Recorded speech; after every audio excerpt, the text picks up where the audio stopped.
And Yeah, and you actually mentioned K1 here, Seth. So how has that kind of been for business so far with the I mean, track opening up? it's taken, I don't know, what has it been, like 3 years or something to open?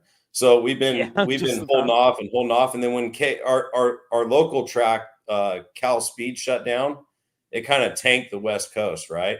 And that's when I had my East Coast thing pumping already, which was good. Thank the Lord for that, because that's what saved us, right? Most of the stuff that was going on out here, we had to go back and revert to like Adams Kart Track, which is a cool place. That's where I grew up racing myself. But, like, it's small, it's tight, it beats up go-karts. Not a lot of people are used to that. And then Paris, which, that's a good track also. But again, it's small, it's tight. The facilities aren't like, they're not like, what we're used to racing with, bathrooms and stuff like that for people, right? So having this new track with a world-class facility with pit garages, it's like Trackhouse, right? It's beautiful. You can see the track. You can see the garages. The facilities have restrooms. It's paved pits. It's awesome. And I think that's what we needed on the West Coast. And I think it's gonna bring more people, which is what we need in this sport. We need new blood all the time, right? Especially on the West Coast. And I think we're gonna see a flow of more people coming into the sport because of that track. yeah. And do you think that would change kind of your outlook on doing the dual model of having both the West Coast and an East Coast type of operation, or is it something you would kind of stick No, to? not really. I mean, me and my wife talked about the East Coast thing when we first started it, and I think the whole key to that is, right, like we need to have a program so that we can develop the drivers, not only at the club level but at the national scene too, right? Because that's like the normal progression. You want to start club racing, regional, and national. So I've always been a believer in like having a platform, right? There's some people that accelerate through that platform and go right to the top and want to buy wins right away. But I've always been the believer of a proper platform, and I wanted to create that with our business with my wife so that we could develop the driver all the way through the club stuff into the national stuff and stay with us the whole time. Yeah. And I mean, you're almost 2 years into that, or at least into having the dual program. If you can correct me there if I'm wrong. Do you think it's been effective at this point and kind of getting where you want it to be? Yeah, this was our third year for the dual operation, and it's just grown and grown. I mean, our operation at some point this year was bigger than the West Coast, right? For the rigs and stuff that we had over there. And I feel that I'm gonna, even if the West Coast takes off, we're gonna charge hard on everything. And we just started another operation that we're working on in Las Vegas too, at the new track in Pahrump.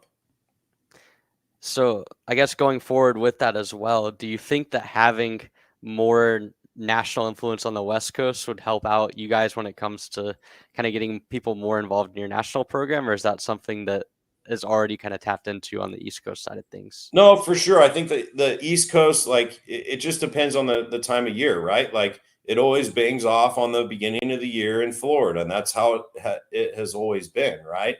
So we focus on that program so that my drivers have somewhere to go in the beginning of the year. Because like I said, after the Vegas stuff, everybody's asking questions like, where are we going to go? What do we race? Well, we can go right to Florida in December and test, and we can go right to racing in January. Then we have the West Coast stuff with with Andy Seisman, and we do the Challenge of America. So we operate on both sides, and that way it gives my clients the options, right? Like there's some people with the budgets that want to be full acceleration and go do everything, and that's what we do. Or I have the locals that are looking to start right away in January. Well, they're not going to go to Florida, so we go to Andy's series and at Challenge of Americas. Yeah, and Andy just left a comment here that I think is really important too about having no new tracks for 20 years. Now, though, you're seeing a lot of tracks pop up with K1, Spring Mountain, Rebirth of Colorado. I mean, we've seen the infrastructure. We saw a really good grand opening of K1. I mean, the numbers there were really strong on the opening weekend. How quickly do you think kind of you'll see more I don't want to say clubbable stuff on the West Coast grow, but how quickly do you think you'll see kind of the ramifications of the massive facility upgrades that we've seen over the recent years since K1 opened up, since we saw the development of the Colorado track, and since we've seen kind of more, I guess, facility-based upgrades? I think it's going to take time to build up the West Coast again, right? Like the first race at K1, it popped off really good. Everybody was excited. It was big. I think our first Tri-C race there was pretty big too, good numbers. But it's just going to take some time to build it back up, right? Like it's going to be the new blood. You're not going to have, there's very few teams that come from the East Coast to come race over here, right? We saw that in Utah when they did the Pro Tour stuff. It was kind of dead, right? It just needs to get some momentum out here again. We need to get some new blood. We need to get the teams out here supporting the national scene. And I think that it could be something out here. I mean, it's just not all drivers are from the East Coast, right? There's some West Coast kids that can steer too. And I think that, once we develop them and get them going, we got a lot of new people we've been working with too. Then we'll start bringing them on to the national scene on the West Coast with Andy's series and the Pro Kart Challenge, and then we'll keep diving into them on the East Coast stuff with USPKS and Stars and the Pro Tour, all that stuff. How long do you think it takes to kind of build back up, to build up the West again to what it was before? I mean, it's going to take some time, right? Like I can't give an exact time on it, right? We'll see how this year goes. I mean, there's already some momentum going with the new track, right? There's a lot of people out there that we've never met, that have never seen karting, that have been calling and been emailing and talking to us at the race about getting their kids involved, right? So I think that it's a good solution for us on the West Coast to have all these new tracks. And I just think it's about timing, right? Like making sure people have the right stepping and the ladders. And I think the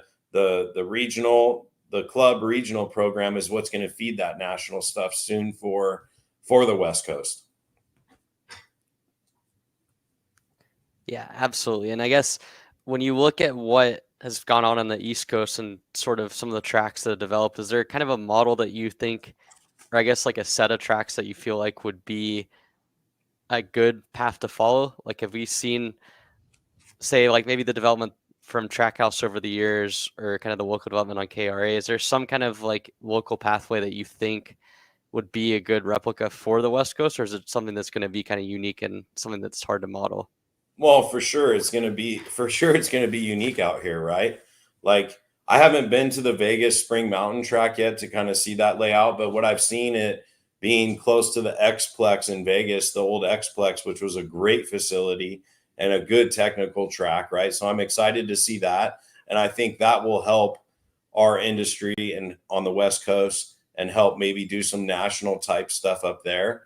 The K1 track, like I said, is massive. It's huge, right? It's like a road course. I think it's really cool. I think that it's going to be better to develop drivers once they put some more turns in the track, right? They have some chicanes and stuff that they have not added yet to the track layout. But right now it's like a full-blown like road course where you have to draft. It's not really developing the driver technically, but it's definitely developing the driver with racecraft and drafting. Yeah, absolutely. And so I guess one last thing to kind of close out this segment of things is, if you're looking at 2025, into the immediate term, we've seen a lot of the national schedules already released, a lot of the national tracks, but you look at the schedules that are going, what are your thoughts on, say, USPKS and what you're hearing from Pro Tour as it relates to their 2025 schedules?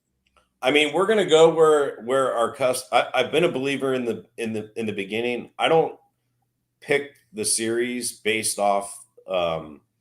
I pick the series based off what my clients want to do, right? Like, hey, we want to go run the Florida Winter Tour. Okay, awesome. Well, Skusa runs there and Rocks runs there. Let's run them both if you want to get with it, or let's pick one or the other. I haven't been like, I lay out my schedule for the year. We put everything on it. The only thing that I didn't have on the schedule this year was Stars, right? But we're looking into that. We had a few of our drivers that did the Stars stuff this year that were happy, right? So I kind of put the same routine every year. I lay out the schedule. I tell my clients, hey, this would be good for your son or daughter. I think we can do this. I think we can do that. But I leave it up to them in the end, right? Because they're the ones that are putting together the budgets for what they can spend for the year.